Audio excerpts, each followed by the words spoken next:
And now we basically have all the information that we need to start checking whether things are right or not. So again, it's a case of dot to dot. We've lost some of the information at the end there, but we can... It would have actually, in a situation like this, it's maybe quite good just to peel that corner up and just double check whether, because you've gone through so many thicknesses, it's usually quite good just to check whether it has actually made its way right through and onto the paper. A tool that would actually be quite useful for you to get is this one here. I mean, you can use French curves, or this is actually quite good for getting around armholes because you can just shape it and you can play with the curve until you're really happy with it. What is this called? It's just called a flexi curve.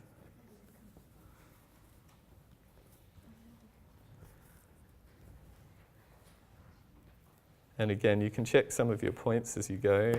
Another thing you can do is if you're not quite sure, I mean, I don't think that's actually right, so because I've just drawn it in without properly having the little dots going right through. So if I measure along here, oops.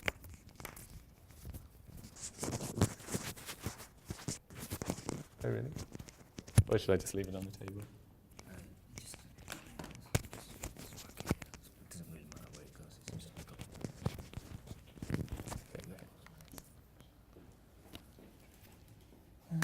So if we now check this, you'll be cross-referencing stuff a lot like this now. So we're roughly at 13 centimeters. So we can see that's actually there. And we can see that that point and that point lend themselves very well to going up to there. Okay. Does anybody have a rubber actually? An eraser? Thank you. So that's a classic example of guesswork gone wrong, where you think, okay, I think it's approximately there, and how by just quickly checking one point, which is from here to here, we can quickly re-identify where that point is. And a lot of the time, the curves will just be filled in around the really key points, and those you can always find back on the garment again.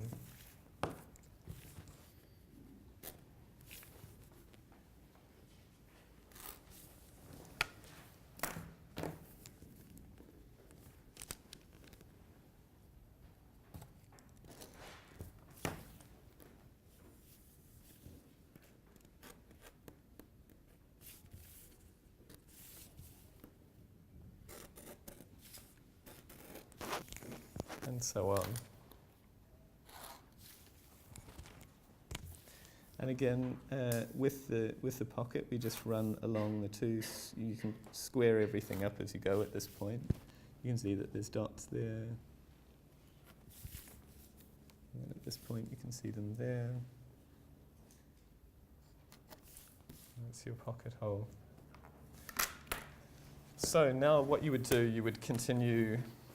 I don't think we really have time to go through step by step with each one, but you would then do the back.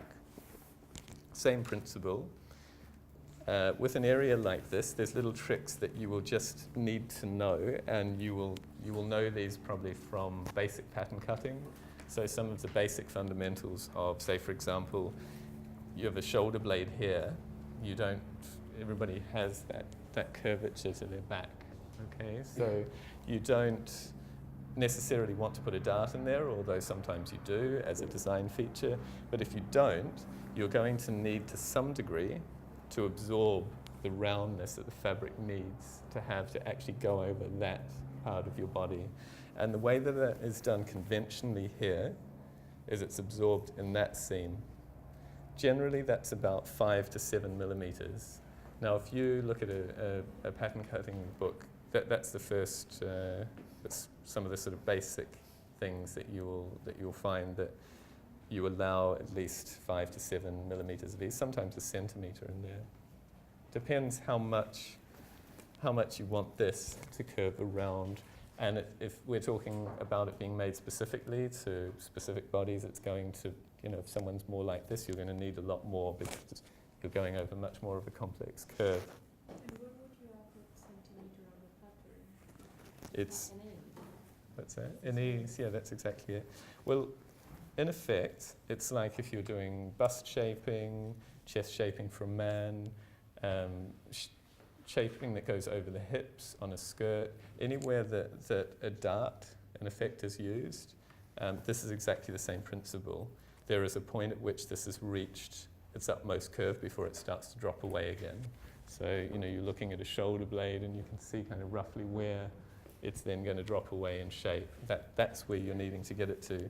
And the way that you're actually getting to that is to add fabric right down to that point and then to ease it away here.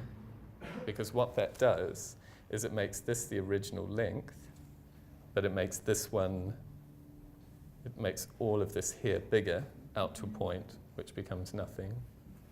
Sometimes even slightly beyond the point, if there's really a lot of a So curve. you just add ease, but without a dart. Exactly, you've got it. Longer. That's exactly right, yeah. So you're just bringing, in effect, on a pattern, you could look at it this way, that you're cutting there, and then you're just slightly swinging that out to allow an extra 5 mil. And then when this is sewn, there is a stitch that's first put in that shoulder seam, and the back seam only is shrunk back by 5 to 7 mil, so it matches the front, which hasn't got it. Because generally the front, you're not needing to curve that in. Most of the shape is more in here. So this will have it, and if you look at it, you can kind of just tell that there's something slightly round, and you can also kind of just see that it's slightly been eased in there. But being wool, you could ease a centimetre in there effortlessly, and you would never know.